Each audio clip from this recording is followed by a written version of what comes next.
Hello, so today we're looking at some Advanced Dungeons & Dragons 1st edition, and we're just going to revisit an older topic, and we'll go through some of the reasoning as to why, and what we're going to be looking at today is this.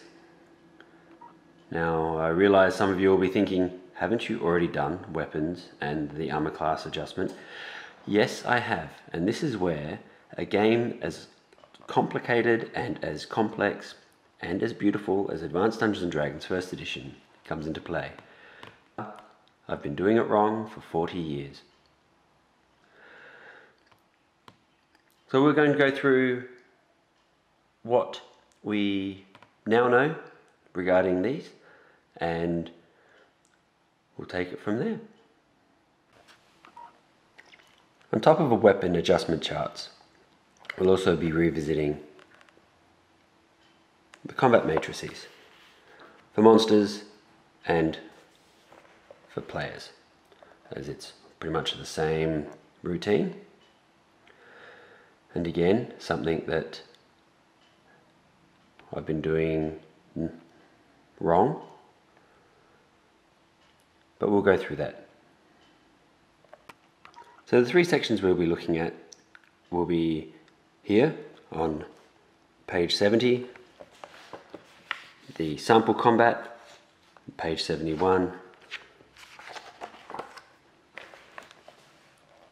and this on page 82. Starting from the top, because this time we're starting from the top. So this little paragraph, important note regarding to hit adjustments, talks only about spells. So with this, we'll have a look at what it's talking about, but it actually applies to everything. So what we're discussing today is that with modifiers to hit positively, they adjust the dice rolls, and the modifiers to hit negatively improve the enemy or the opponent armor class. Some of you may be thinking, yeah, I've been doing that, and hopefully that's you, because it wasn't me. So what we'll do next is have a look at the two examples of each of those, and then we'll have a look at the matrix and deconstruct the matrix. Here we have an example of melee, which we've probably all seen, but not really read through. I've read through it, and there are many things within these books that I've read, and I've read several times, but you'll always find something, that one sentence, that one paragraph, that for whatever reason, never picked up. So here we've got an example of a sling bullet that requires a +3 to hit versus no armor. And the character would normally need an 11, but now rolls an 8. Now it needs an 8, because the +3 to hit adjusts the dice roll. Meanwhile, in another section, and this is actually confounded in that it compounded as by its complexity, because they've made a mistake, which doesn't help, but ignoring that, we keep moving. Initiative dice are rolled, etc., etc., etc. So here we have the person with the staff has a -7 armor class adjustment for sword, which is actually a staff versus plate, and makes this a 20. So why is it a 20? The -7 armor class adjustment takes the armor class to -5. Over here, our +3 to hit adds to the dice roll.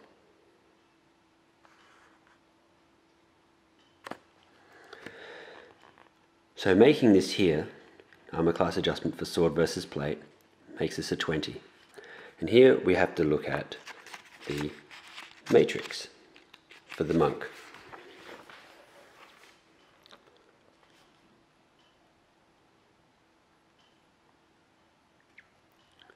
So the first level monk Hitting armor class 5 requires a 20. If you remember, we have all of these other numbers here. In the original Gygaxian, they're just flat numbers. You roll the die, you add all of your modifiers that's required, and that's what you need to roll. So if you have a +1 strength adjustment and a +3 weapon, that's +4 to your dice roll, which means to hit any one of these just requires the d20 plus your 2 hit modifiers. So what we're looking at next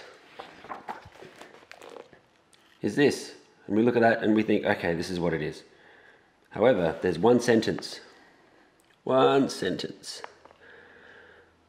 Should any DM find this system offends his or her sensibilities, the following modification is suggested. And that's what all of this is about. So his system is this system, which makes sure that people are not hit proof.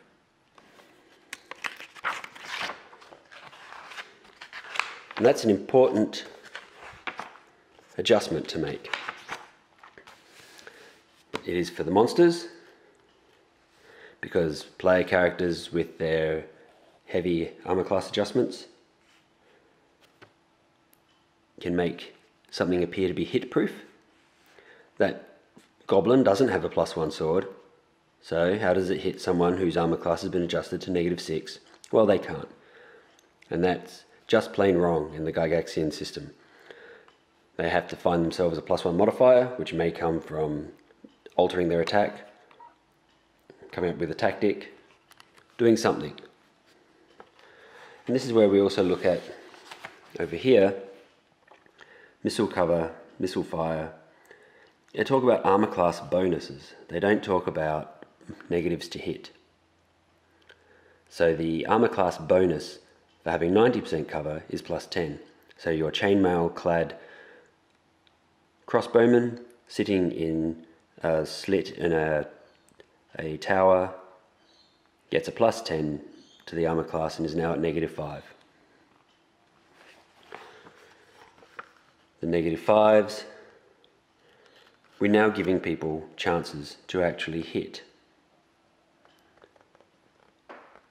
So the ranger with the mighty pluses on the bow, dexterity, and any other missile adjustments suddenly come into play.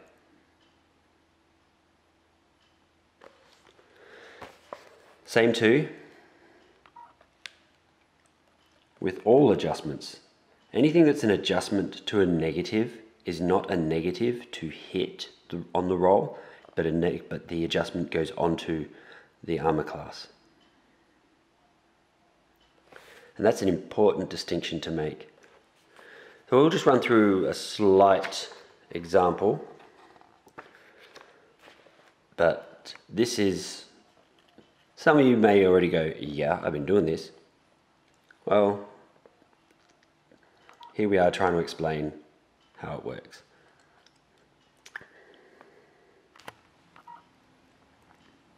So here we are with the 2 hit adjustments. The space required is the radius necessary in a standard combat. Speed factor, the speed of using the weapon. The higher, obviously, the slower, and the lower values meaning they're quite fast. And then we have the armor class adjustments. Knowing what we know, if someone is wearing full plate armor and no shield with a battle axe versus a battle axe, they're now at armor class 2. In effect, they get an additional 1 onto their armor class. But when facing off against someone at the higher end, those are modifiers to the dice roll.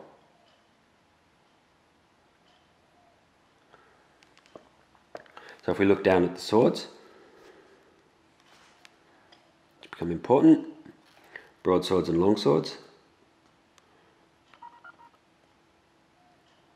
Longsword is at -2 and -1 versus the broadsword, which is 1 point worse off, but the broadsword is better against the lesser armours.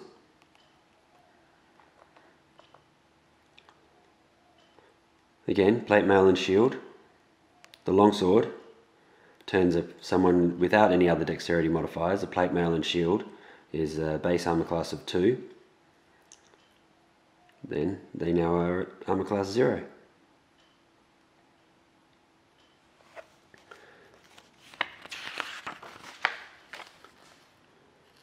Weapon modifiers, the penalties, exactly the same. When picking up a weapon that you're not proficient with, that's applied to the enemy armor, the opponent armor class. All negatives get applied to the opponent armor class. So this changes the whole theory of combat, because now everyone has almost a chance to hit, even if it's just that 20. Rolling that 20 will still give you a hit in a lot of instances. Of course, with the range modifiers of -2 and -5 for long range. So even at extreme long range with a -5 modifier, someone has an armor class of 3, then that goes to -2, as opposed to being a -5 on the dice roll.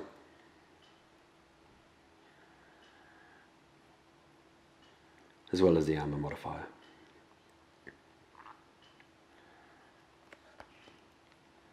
Amazing.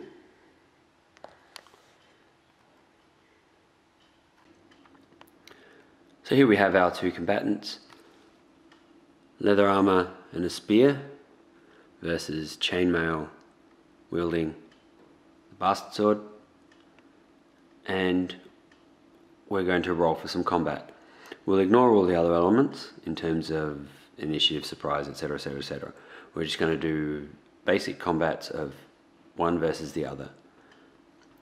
So what we'll look at is the leather-clad warrior with the spear attacking first. For the sake of, we're going to assume they're both first level fighters, because that just sort of, the levels are irrelevant for what we're going through. For the spear to attack the chainmail clad opponent has a -1 adjustment. For the bastard sword to attack the leather clad opponent is a +1 adjustment. Now let's also take away any other protections and modifications. We're looking at straight up armor class. So the chainmail guy at the moment is armor class 5 with a base armor class of 5, and the leather guy is 8 with a base of 8. So the leather clad spear wielding fighter attacks the chainmail guy with a -1.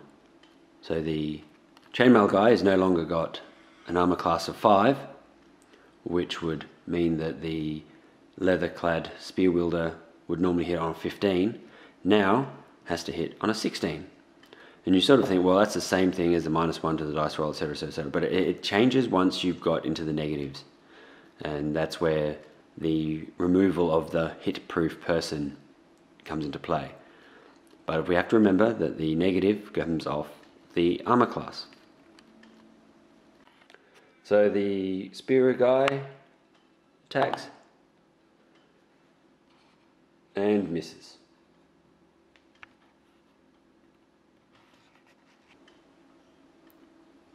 By comparison, our armor-clad warrior gets a +1 onto the attack roll. So you might be thinking, why is that different? But we're looking at the fact that it's a positive modifier to the attack roll. Means that if the negative armor class of the opponent was such that it requires 21s, 22s, or 20s, that modifier will then go onto the dice roll. So now we roll for the attack of the bastard sword. So the attack roll is an 18, which falls to a 19. The required is obviously a 12, so it's a hit. And then we roll for damage and so on. The positive modifiers affecting the dice roll do make a difference when there's some serious levels differences between the characters or what the targets are. That dragon that has chain that scales are considered to be plate mail and shield, where everyone's attacking with -7s and -5s or -4s. The armor class of the red dragon, for instance, goes from a -1 modifier or -1 to becoming -4s, 5s and 6s, depending on who's attacking and when they're attacking.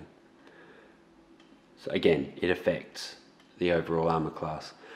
And so that's what is useful, and it removes the concept of the unhittable person. I mean, if you take something to a point where they can't adjust, then they're obviously unhittable. But with the string of 6 20s from the combat table, from the combat matrix, it really adds to the player's ability to be able to have a chance to hit regardless. And also on the flip side, players are more likely to have Ring of Protection +5s and some sort of braces of defense armor class 2. So now your magic user has a -3 on the armor class, and that -3 for the various monsters might still be in the 20s or whatever, and then their weapons they're using gain +1s, 2s and 3s versus armor class base 10. So you see where the dice roll modifiers versus the armor class modifiers can really make a change in the way that combat is run. And all negatives, this is it, this is the thing, it affects all negative modifiers, go straight to the armor class, and all positives affect the dice rolls. So there we go, lessons learned, and we continue to learn every day.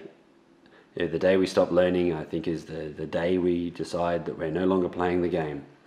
We have to be open to the ideas that maybe what we've been doing for such a long time, maybe there's a different way of doing it, or maybe there's a different way of looking at it.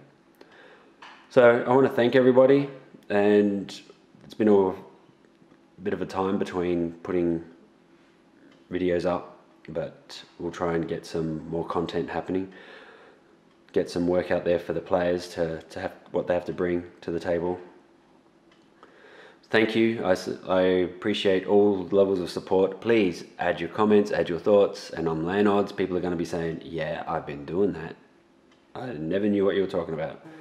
But, which is good, So, all right, well, thank you very much again. Check out the Patreon site. Occasionally I'm throwing things up there. I'm dealing with other places for the occasional deal and so on. So sometimes that happens.